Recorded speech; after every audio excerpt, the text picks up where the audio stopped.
Hello, Shepherd of the Lake Storm, and happy March's Reading Month. I am so excited to be here sharing with you a story and telling you about my love of reading. I've loved reading since I was a little girl. I loved reading as a teenager.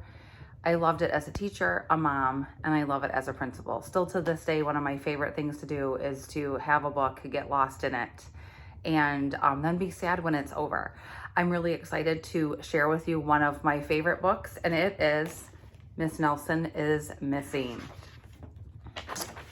And the author is Harry Allard, and the illustrator is James Marshall. The kids in room 207 were misbehaving again. Spitballs stuck to the ceiling, paper planes whizzed through the air. They were the worst behaved class in the whole school. "Now settle down," Miss Nelson said in a sweet voice, but the class would not settle down. They whispered and giggled. They squirmed and made faces. They were even rude during story hour, and they always refused to do their lessons. "Something will have to be done," said Miss Nelson. The next morning, Miss Nelson did not come to school. "Wow," yelled the kids, "now we can really act up." They began to make more spitballs and paper planes. "Today, let's be just terrible," they said. "Not so fast," hissed an unpleasant voice. A woman in an ugly black dress stood before them. "I am your new teacher, Miss Viola Swamp." And she rapped the desk with her ruler. "Where is Miss Nelson?" asked the kids. "Never mind that," said Miss Swamp. "Open those arithmetic books." Miss Nelson's kids did as they were told. They could see that Miss Swamp was not very happy. She meant business. Right away, she put them to work, and she loaded them down with homework. "We'll have no story hour today," said Miss Swamp. "Keep your mouths zipped," said Miss Swamp. "Sit perfectly still, and if you misbehave, you will be sorry," she said. The kids in room 207 had never worked so hard. The days went by and there was no sign of Miss Nelson. The kids missed Miss Nelson. "Maybe we should try to find her," they said. Some of them went to the police. Detective McSmog was assigned to the case. He listened to the story. He scratched his chin. He said, "I think Miss Nelson is missing." Detective Smog would not be much help.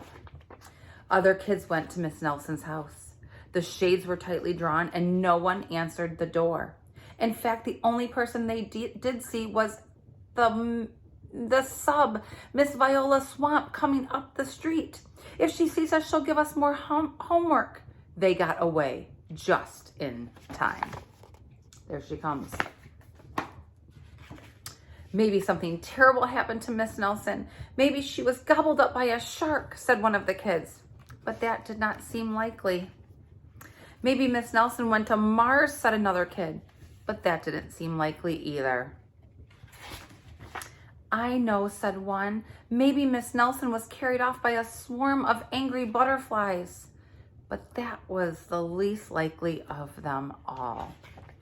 The kids in room 207 became very discouraged. It seemed that Miss Nelson was never coming back, and they would be stuck with Miss Viola Swamp forever. They heard footsteps in the hall. "Here she comes," they whispered. "Hello, children," said someone in a sweet voice. It was Miss Nelson. "Did you miss me?" she said. "We did," the kids cried. "Where were you?" "That's my little secret," she said. "How about a story hour?" "Oh, yes," cried the kids. Miss Nelson noticed that during story hour, no one was rude or silly.